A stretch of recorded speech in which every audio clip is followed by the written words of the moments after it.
నమస్కారం SS9 వార్తలకి స్వాగతం. ముందుగా ముఖ్యాంశాలు. వ్యూహాత్మక సెలా టనెల్తో సహా ఈశాన్య అరుణాచల్ ప్రదేశ్లో 55,600 కోట్ల విలువైన ప్రాజెక్టుల్ని ఆవిష్కరించిన ప్రధాని నరేంద్ర మోదీ. టీడీపీ అధినేత చంద్రబాబుపై సజ్జల రామకృష్ణారెడ్డి విమర్శలు. టీడీపీ జనసేన బీజేపీ మధ్య కుదిరిన పొత్తు. ఈ పొత్తుపై టీడీపీ రాష్ట్ర అధ్యక్షులు అచ్చెన్నాయుడు అధికారికంగా వెల్లడి. పొత్తుకు 3 పార్టీల నేతలు అంగీకరించారని, సీట్ల సర్దుబాటుపై అవగాహనకు వచ్చారని వ్యాఖ్య. తాడేపల్లిలో నారా లోకేష్ సహకారంతో ఉచిత క్యాన్సర్ స్క్రీనింగ్ శిబిరం. మహానాడు చిన్నపోతుల చిన్న టీడీపీ కార్యాలయంలో ఉచిత క్యాన్సర్ స్క్రీనింగ్ శిబిరం.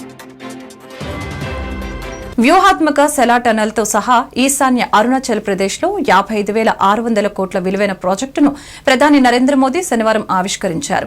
అరుణాచల్లోని తవాంగ్కు ఆల్ వెదర్ కనెక్టివిటీ లక్ష్యంతో ఈ సొరంగం ప్రారంభించడం జరిగింది. సెలా టనెల్ ప్రాజెక్టు ఈ ప్రాంతంలో వేగవంతమైన మరియు సమర్థవంతమైన రవాణా మార్గాన్ని అందించడమే కాకుండా చైనా సరిహద్దుకు సమీపంలో ఉన్నందున దేశానికి వ్యూహాత్మక ప్రాముఖ్యతను కలిగి ఉంది. श्री नरेंद्र मोदी जी से निवेदन करते हैं, कृपया अपने आशीर्वचनों से हमें आह्लादित करें, हमारा मार्गदर्शन करें. माननीय प्रधानमंत्री महोदय,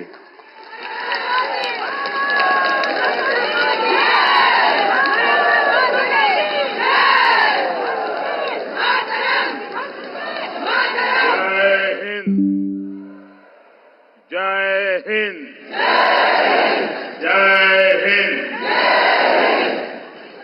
अरुणाचल प्रदेश, मणिपुर, मेघालय, नागालैंड, सिक्किम और त्रिपुरा के राज्यपाल महोदय और मुख्यमंत्रीगण, केंद्रीय कैबिनेट के मेरे साथी, राज्यों के मंत्रीगण, सांसद साथी, सभी विधायकगण, अन्य सभी जनप्रतिनिधि और इन सभी राज्यों के मेरे प्यारे भाइयों और बहनों, पूरे देश में विकसित राज्य से विकसित भारत, इसका एक राष्ट्रीय उत्सव तेज गति से जारी है. आज मुझे विकसित नॉर्थ ईस्ट के इस उत्सव में नॉर्थ ईस्ट के सभी राज्यों के साथ एक साथ हिस्सेदार बनने का अवसर मिला है. వెంటిలేటర్స్ పై ఉన్న పార్టీని చంద్రబాబు బతికించే ప్రయత్నం చేస్తున్నారని విమర్శించారు ఏపీ ప్రభుత్వ సలహాదారు సజ్జల రామకృష్ణారెడ్డి. జగన్ను ఎదుర్కోవడానికి 2 రోజుల నుంచి ఢిల్లీలో పడిగాపులు కాస్తున్నారని ఆరోపించారు. అప్పట్లో గచ్చిబౌలి, మామిడిపల్లి, హైదరాబాద్లో ఎట్లయితే 100 ఎకరాలు 400 ఎకరాలు ఇచ్చేసి ధారాదత్తం చేస్తూ ఊరు పేరు లేని కంపెనీ చేశారు. ఇక్కడ ఏకంగా రాజధానిని అక్కడ ఉన్న 30,000 మంది ఉసురు కొట్టుకుంటూ రైతుల దగ్గర ల్యాండ్ పూలింగ్ అని తీసుకొచ్చి వాళ్ళ ఏరియాస్ ఎట్లా డెవలప్ చేయాలో, జనరల్గా ఏదన్నా మొదలైనప్పుడు ప్రజల దగ్గర అందులో తీసుకున్నాక ఆ ఏరియాస్ కూడా డెవలప్ కావాలి, టోటల్ డెవలప్మెంట్ ఎట్లా చూడాల్సింది పోనిచ్చి, ఏదైతే తన బినామీలో లేకపోతే తన ఒప్పందాలు చీకటి ఒప్పందం చేసుకున్న కంపెనీను వాటిని తీసుకొచ్చి వాటికి మొత్తం వేసి ఇదయ్యాకనే మిగిలిన డెవలప్మెంట్ అని చెప్తూ అక్కడే అంటే ఒక జూబ్లీ హిల్స్ను అలాంటి ప్రాంతాన్ని ప్రైమ్ ప్లేస్ను క్రియేట్ చేసిన క్రీమ్ అంతా తనకు తన బినామీలకు, అక్కడే నారాయణ కూడా 58 ఎకరాలు కొంటాడు. అది కేసు నడుస్తోంది. ఇప్పుడు A1 అయినా A2 అయినా జగన్మోహన్ రెడ్డి గారి ప్రభుత్వం వచ్చాక జరుగుతున్నది. అది ఆ కేసు ఇప్పుడు నడుస్తుంది. ఎక్కడైతే ఇది దానికంటే ఇది మరి అది రాష్ట్రం సొమ్ము. ఇది రైతుల దగ్గర నుంచి తీసుకున్న భూమి. క్యాపిటల్ డెవలప్మెంట్, అది క్యాపిటల్ డెవలప్మెంట్కి భూములు ఇచ్చిన వాళ్ళకు సంబంధించిన ల్యాండ్స్ ఏమవుతాయో వాటి డెవలప్మెంట్కి ఏంది అనేది చూడాల. ముందు ఇది 3,000 ఎకరాలు అనుకున్నారు, మళ్ళీ ఎందుకు అది 1,700 ఎకరాలకు దిగింది. మరీ ఎక్కువ అవుతుంది ఏమంటున్నారో తెలియదు. సో 3,000 ఎకరాలు కాస్త 1,700 ఎకరాలు, 1,700 ఎకరాలు క్రీమ్ ఎంటైర్ డెవలప్మెంటు ఆయన కలలుగా నిజమైతే ఇది 1,00,000 కోట్లకు 40,000 కోట్లు 50,000 కోట్లు డిపెండింగ్ అని ఎంతైనా దాని వాల్యూ పెరిగే కొద్దీ అదంతా మింగేయచ్చు అనేది ఆలోచన. ఇక్కడ సేమ్ ఎక్కడ లేని కన్సెషన్స్ అన్ని దానికే ఇచ్చి ఉల్టా ఎవరైనా డెవలప్మెంట్కి ఇస్తే ఇన్ఫ్రాస్ట్రక్చర్ వాళ్ళు వేసుకొని ఎదురు ఇస్తారు. ఇక్కడ పెట్టుబడిలో పార్ట్ ఇన్ఫ్రాస్ట్రక్చర్ ఫ్రీ డెవలప్మెంట్, అమ్ముకోవడం మాత్రం అంతర్జాతీయ స్థాయి ఇది వాళ్ళు చేసుకుంటారు. దానికి అవసరమైన వాతావరణం క్రియేట్ చేయడానికి all cream administrative core area అంతా అక్కడే వస్తుంది.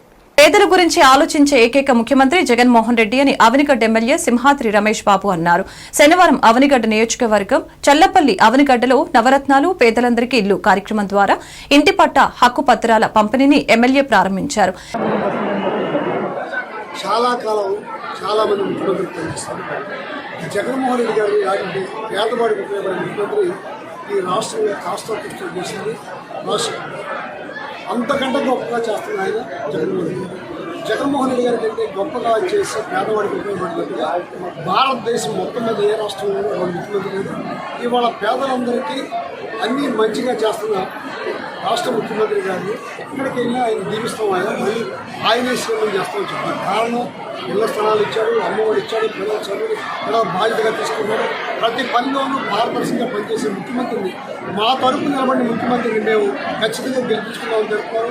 బీజేపీ గెలిచినా, జనసేన గెలిచినా, లేకపోతే చంద్రబాబు నాయుడు ఇంకా ఆయన చుట్టూ ఒక 10 మందిని ఎవరన్నా తెలుసుకున్నా మళ్ళా ఈ రాష్ట్రానికి 2024లో కూడా ముఖ్యమంత్రిగా ప్రమాణం చేశారు జగన్మోహన్ రెడ్డి గారు. ఆయన చేస్తారని అందరూ చెబుతాం. ఖచ్చితంగా అదే జరుగుతుంది. పాదయాత్రలో చేసిన హామీలు నెరవేర్చడమే కాకుండా పేదవాడికి ఇళ్ల పట్టాలు ఇచ్చి ఇళ్ల పట్టాలు రిజిస్ట్రేషన్ చేసి వాళ్ళ అవనిగడ్డ నియోజకవర్గం సలపల్లి మండలంలో 1,500 చిల్లర పట్టాలు రిజిస్ట్రేషన్ జరిపించి ఆ మహిళలంతా చేపిస్తుంటే వాళ్ళు చూసే ఆనందం జగన్మోహన్ రెడ్డి గారు ఎంత అదృష్టవంతుడు అని చెప్పని మాకు కూడా ఆనందంగా ఉంది. ఎందుకంటే ఏ ముఖ్యమంత్రి చేయలేని పనులు చంద్రబాబు నాయుడు గారు 14 ఏళ్ళు ముఖ్యమంత్రి చేశాను, 40 ఏళ్ళు ఇండస్ట్రీ అని చెప్పుకునే మాటలే తప్పితే పేదవాడికి చేసిన శూన్యమని ఈ సందర్భం కనపడుతుంది. ఆయన తెలివితేటలు లేవా, ఆయనకి ఆలోచన లేదా? చంద్రబాబు నాయుడు గారికి ఆలోచన, పెద్ద ఆలోచన ఉంది.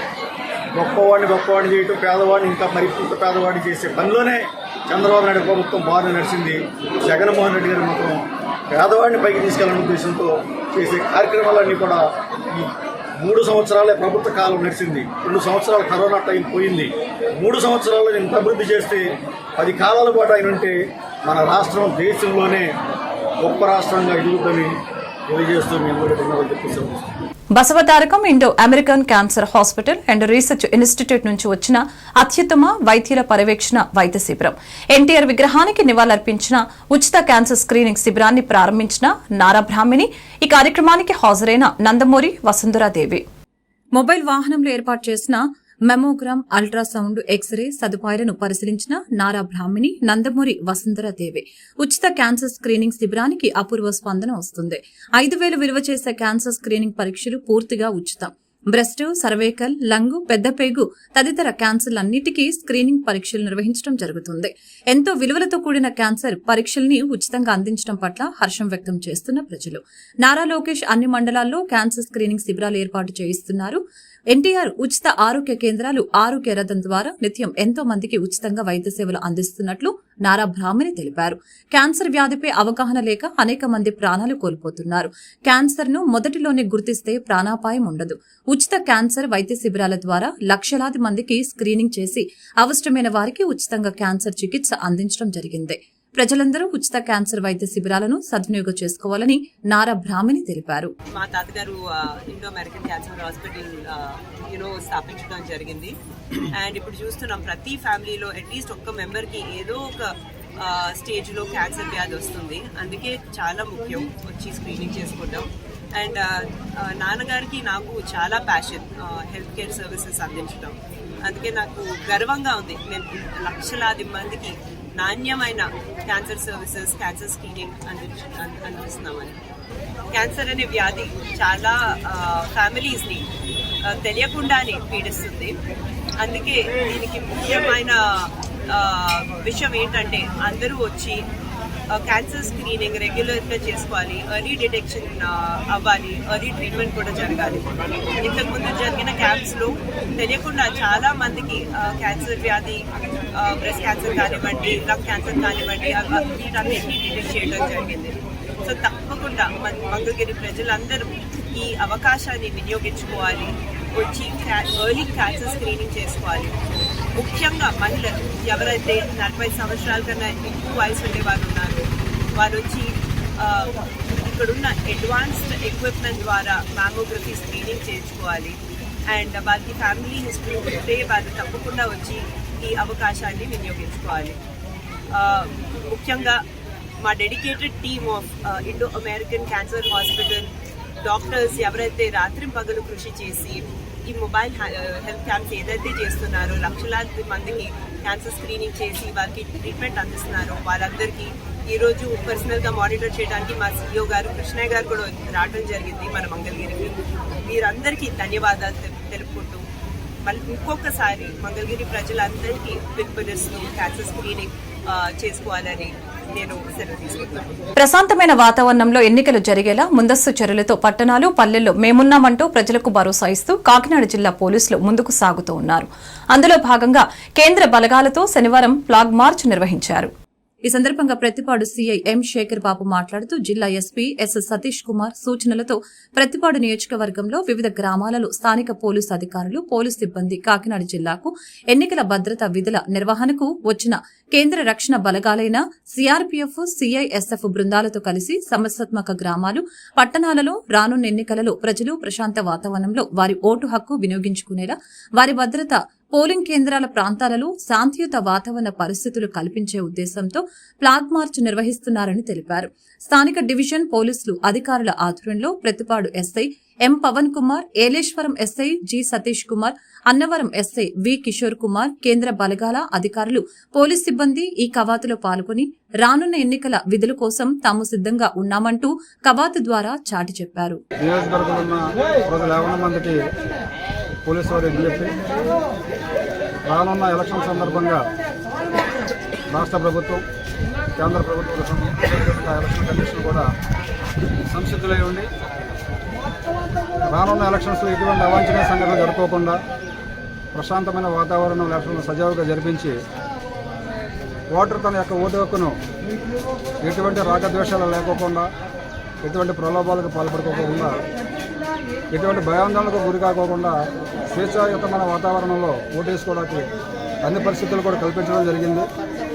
ప్రభుత్వ యంత్రాంగం అంతా కూడా సిద్ధపడి రానున్న ఎలక్షన్స్ అనేది ప్రశాంతంగా జరగడానికి తగిన ఏర్పాట్లు చేయడం జరిగింది. ప్రజలు 50 మంది కూడా మీ యొక్క ఓటు హక్కును సక్రమంగా వినియోగించుకుని మీకు నచ్చిన నాయకుని ఎన్నుకునే స్వేచ్ఛ స్వాతంత్రాలు మీకు కల్పించబడ్డాయి. కాబట్టి ప్రతి ఒక్కరు కూడా పేరు పేరున మీకు తెలియజేసింది, ప్రతి ఒక్కరు కూడా మీ ఓటు హక్కును వినియోగించుకోండి, నచ్చిన నాయకుని ఎన్నుకోండి.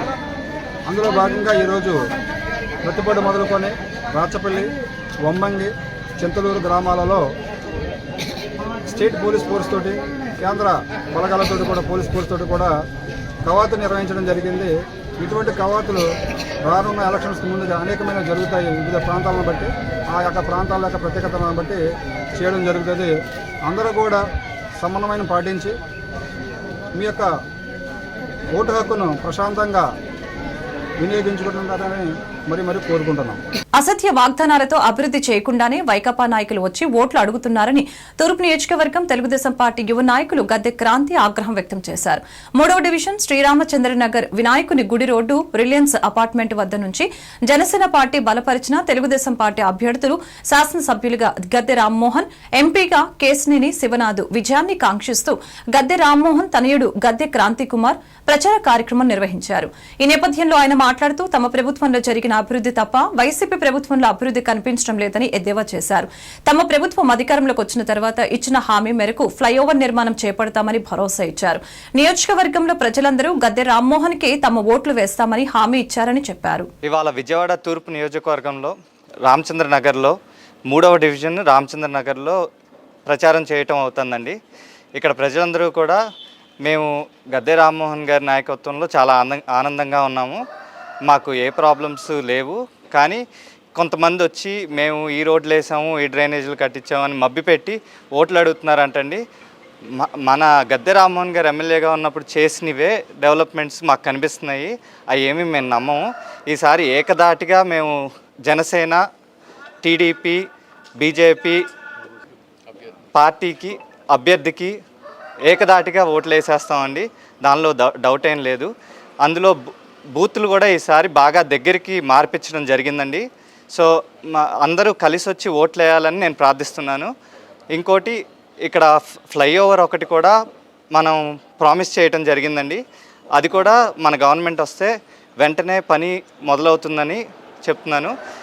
సైకిల్ గుర్తుకే మన ఓటు. ఇక్కడ ఎమ్మెల్యే గద్దె రామ్మోహన్ గారికి, కేసినేని చిన్ని గారికి ఎంపీగా 2 ఓట్లు కూడా సైకిల్ గుర్తుకి ఓటేసి గెలిపించాలని కోరుతున్నాను. ఈ రోజు తూర్పు నియోజకవర్గ పరిధిలో 18వ డివిజన్లో గల రాణిగారి తోటలో గడప గడపకు కార్యక్రమంలో తూర్పు నియోజకవర్గ ఇన్ఛార్జి అయిన దేవినేని అవినాష్ పాల్గొనడం జరిగింది. ఆయన మాట్లాడుతూ 18వ డివిజన్లో సుమారు 50 కోట్లతో డ్రైనేజీ వ్యవస్థ, రోడ్లు మరియు పార్కుని అభివృద్ది చేశామని తెలియజేశారు. సుమారు 60 కోట్ల రూపాయల సంక్షేమ పథకాలు ఈ డివిజన్లో కల ప్రజలకు అందాయి. చంద్రబాబు నాయుడు, నేను ఒకటే అడుగుతున్నాను, బీజేపీతో 2014లో ప్రత్యేక హోదా ఇస్తారని చెప్పి కలిసి పోటీ చేసి కలిసి 2019లో ఎందుకు విడిపోయారు? నేను దేవాంశ్ తాతని, భువనేశ్వరి భర్తని, లోకేష్ తండ్రిని. అసలు మోడీ ఎవరు నాకు తెలియదు, ఆయనకి తన తల్లుందా, పెళ్ళాముందా అని ప్రశ్నించిన నువ్వు ఇప్పుడు వెళ్లి వాళ్ళతో ఎందుకు కలుస్తున్నావు అని ప్రశ్నించారు. నువ్వు ఆ రోజు 2019లో 14లో కలిసి పోటీ చేసిన తర్వాత ఎందుకు విడిపోయావు?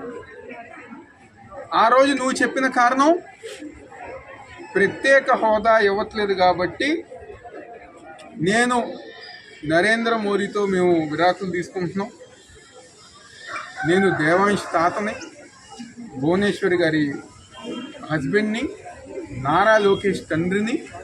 నరేంద్ర మోడీ ఎవరో? అసలు ఎవరు నరేంద్ర మోడీ?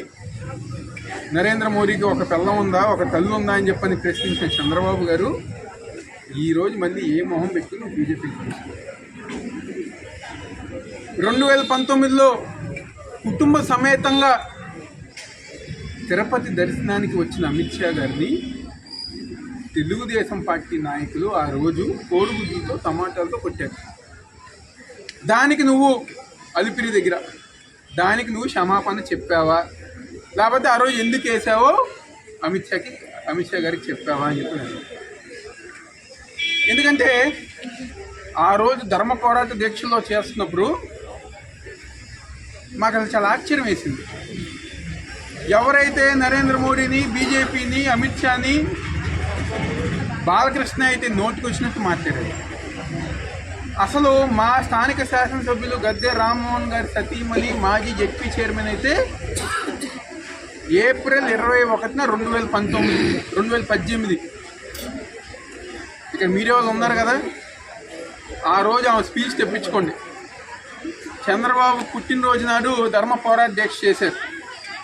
ఇంత పెద్ద కాగితంలో ఒక కవిత రాసి, అమ్మనమ్మ అంటే చంద్రబాబు గారు అమ్మ నువ్వు పైనుండి బాధపడుతున్నావు, ఈరోజు నా కొడుకు పుట్టినరోజు నాడు గారా ఈరోజు దీక్ష చేస్తున్నారు, నిన్ను బారబెట్టిన నరేంద్ర మోడీ, అమిత్ షా మట్టి కట్టిపోతారని చెప్పని నేను చెప్పలా, గద్దె అండారి గారికి చెప్పాను.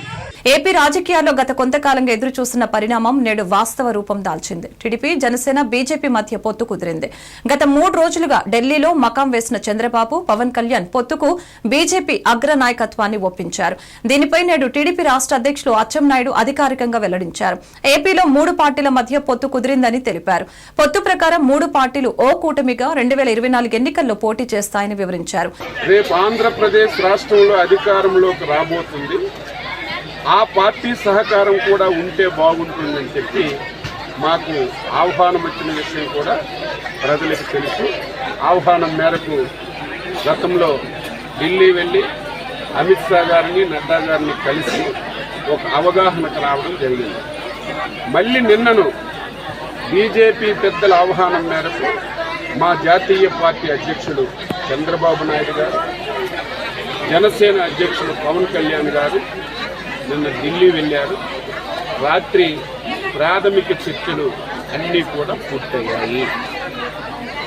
రేపు తెలుగుదేశం పార్టీ, జనసేన, బీజేపీ కలిసి పోటీ చేయాలని ఒక నిర్ణయానికి వచ్చిన విషయం ఈ సందర్భంగా తెలియజేస్తున్నాను. ఎన్ని సీట్లలో పోటీ చేయాలి, ఎన్ని పార్లమెంటుల్లో పోటీ చేయాలి అనే విషయాన్ని ఒక గంట అరగంటలో మళ్ళీ బీజేపీ పెద్దలతో చంద్రబాబు నాయుడు గారు కలిసి ఒక నిర్ణయానికి వచ్చిన తర్వాత ముగ్గురు తెలుగుదేశం, జనసేన, బీజేపీ కలిసి ఆ ప్రకటనని కొద్ది సమయంలోనే వెల్లడిస్తారని చెప్పి తెలియజేస్తున్నాను. ఆంధ్రప్రదేశ్ ప్రజలారా, ఈ ఎన్నిక ఏదో రాజకీయ పార్టీలకో వ్యక్తులకో కాదు, 5 కోట్ల మంది ప్రజలకి, ప్రజాస్వామ్యానికి ఈరోజు దుర్మార్గుడు అయినటువంటి జగన్మోహన్ రెడ్డికి మధ్య జరుగుతున్నటువంటి ఎన్నిక కాబట్టి అర్థం చేసుకుని అందరూ సహకరించాలని ఈ సందర్భంగా తెలియజేస్తున్నారు. భారతీయ జనతా పార్టీతో తెలుగుదేశం పార్టీ, జనసేన పార్టీ సీట్ల లెక్క తేలింది. బీజేపీ అగ్రనేత కేంద్ర హోంమంత్రి అమిత్ షాతో చంద్రబాబు నాయుడు, పవన్ కళ్యాణ్ శనివారం నాడు చర్చలు జరిపారు. 50 నిమిషాల పాటు జరిపిన సమావేశంలో సీట్ల సర్దుబాటుపై స్పష్టత వచ్చింది. రాష్ట్ర, దేశ ప్రయోజనాల కోసం కలిసి పనిచేయాలని ముగ్గురు నేతలు నిర్ణయం తీసుకున్నారు. ఎట్టకేలకు టీడీపీ, జనసేనతో బీజేపీ పొత్తు ఖరారైంది. దీంతో చాలా కాలంగా చంద్రబాబు నాయుడు, పవన్ కళ్యాణ్ చేస్తున్న ప్రయత్నాలకు ఫలితం దక్కినట్లు అయింది. శనివారం ఉదయం నుంచి ఆ ఇద్దరు నాయకులు కేంద్ర హోంమంత్రి అమిత్ షాతో సమావేశం నిర్వహించారు. దీంతో ఆయన పొత్తుకు అంగీకారం తెలిపారు. అయితే ఏ పార్టీకి ఎన్ని సీట్లు ఇవ్వాలనే విషయం కూడా ఈ సమావేశంలో స్పష్టత వచ్చింది. ఏపీలో అసెంబ్లీ, లోక్సభ ఎన్నికలు ఏకకాలంలో జరగబోతున్నాయి. ఈ నేపథ్యంలో ఈ 2 ఎన్నికలను దృష్టిలో ఉంచుకుని సీట్ల సర్దుబాటు జరిగింది. అయితే 175 అసెంబ్లీ స్థానాల్లో టీడీపీ అధికంగా సీట్లు తీసుకోబోతుంది. జనసేన, బీజేపీకి 30 అసెంబ్లీ స్థానాలు కేటాయించారు. ఇందులో జనసేనకి 24 సీట్లు ఇదివరకే ఉండగా బీజేపీకి 6 సీట్లు వచ్చాయి. అలాగే బీజేపీకి 6 లోక్సభ స్థానాలు, జనసేనకు 2 లోక్సభ స్థానాలు కేటాయించారు. ఈ సీట్ల సర్దుబాటు విషయంలో అమిత్ షాతో చంద్రబాబు చర్చల్లో ఏకాభిప్రాయం కుదిరినట్లు తెలుస్తోంది. అయితే సాయంత్రం ఈ పొత్తులపై అధికారిక ప్రకటన వెలువడే అవకాశం ఉంది. బీజేపీ జాతీయ అధ్యక్షుడు జేపీ నడ్డా దీనిపై అధికారిక ప్రకటన చేస్తారని సమాచారం. 41వ వార్డు జ్ఞానాపురంలో ward corporator standing committee member Kodigudla Purnima, JCS urban cluster ఇన్ఛార్జి కోడిగుడ్ల శ్రీధర్ 33 లక్షల పలు అభివృద్ది పనులకు శంకుస్థాపనలు, 1,89 లక్షల అభివృద్ది పనులు ప్రారంభోత్సవాలు చేశారు. అనంతరం వారు మాట్లాడుతూ అభివృద్ది, సంక్షేమమే ముఖ్యమంత్రి జగన్మోహన్ రెడ్డి, దక్షిణ ఎమ్మెల్యే వాసుపల్లి గణేష్ కుమార్ లక్ష్యమని తెలిపారు. వారి అడుగుజాడలో నడుస్తూ తమ వార్డును అభివృద్ది పదంలో నడిపిస్తున్నామని తెలిపారు. ఈ అభివృద్దికి సహకరిస్తున్న వైసీపీ పెద్దలకు కృతజ్ఞతలు తెలిపారు. ఈ కార్యక్రమంలో engineering department sanitary inspector Prasad, ఆర్పీలు భవానీ, కృష్ణవేణి, లూర్తు, భారతి, రాజేశ్వరి, జయ, 41వ వార్డు వర్కింగ్ ప్రెసిడెంట్ వెలాంగినిరావు, కన్వీనర్లు అన్నపూర్ణాదేవి తదితరులు పాల్గొన్నారు. జరిగింది 1,89,00,000 ప్రతి ఏ వర్క్ చెప్పినా కూడా వెంటనే వాటిని మనకి యాక్సెప్ట్ చేయడం జరుగుతూ ఉంది. మరి మా వార్డు తరపు నుంచి వీటికి ధన్యవాదాలు తెలియజేసుకుంటూ, సెబస్టియన్ కాలనీలోని మరి ఈ వర్క్ అయితే కొన్ని సంవత్సరాలుగా పెండింగ్ ఉండిపోవడం జరిగింది. అలాగే టీడీపీ గవర్నమెంట్ ఉన్నప్పుడు ఇది అలాగే ఈరోజు కన్వేయర్ బెల్ట్ 1,89,00,000తో పూర్తి చేసాం. తెలుగుదేశం ప్రభుత్వంలో ఇది కన్వేయర్ బెల్ట్ వేయాలనే ప్రపోజల్ వచ్చింది. అయినా వాళ్ళు ఎటువంటి టెండర్స్ కానీ ఏది కానీ వేయలేదు. మేము కార్పొరేటర్గా అయిన వెంటనే దీన్ని ఇమీడియట్గా పూర్ణిమ గారు ఇమీడియట్గా దీని మీద శ్రద్ధ తీసుకొని పోర్టు ఫండ్స్తో 50% పోర్ట్ ఫండ్స్, 50% జీవన్స్ ఫండ్స్తో దీన్ని పరిపూర్ణంగా పూర్తి చేసాం. వ్యూహాత్మక సెలా టనల్తో సహా ఈశాన్య, అరుణాచల్ ప్రదేశ్లో 55,600 కోట్ల విలువైన ప్రాజెక్టుల్ని ఆవిష్కరించిన ప్రధాని నరేంద్ర మోదీ. టీడీపీ అధినేత చంద్రబాబుపై సజ్జల రామకృష్ణారెడ్డి విమర్శలు. టీడీపీ, జనసేన, బీజేపీ మధ్య కుదిరిన పొత్తు. ఈ పొత్తుపై టీడీపీ రాష్ట్ర అధ్యక్షులు అచ్చెన్నాయుడు అధికారికంగా వెల్లడి. పొత్తుకు 3 పార్టీల నేతలు అంగీకరించారని, సీట్ల సర్దుబాటుపై అవగాహనకు వచ్చారని వ్యాఖ్య. తాడేపల్లిలో నారా లోకేష్ సహకారంతో ఉచిత క్యాన్సర్ స్క్రీనింగ్ శిబిరం. మహానాడు చిన్నపోతుల చిన్న టీడీపీ కార్యాలయంలో ఉచిత క్యాన్సర్ స్క్రీనింగ్ శిబిరం. ఈ వార్తలు ఇంతటితో సమాప్తం. మరొక బులెటిన్లో మళ్ళీ కలుద్దాం. నమస్కారం.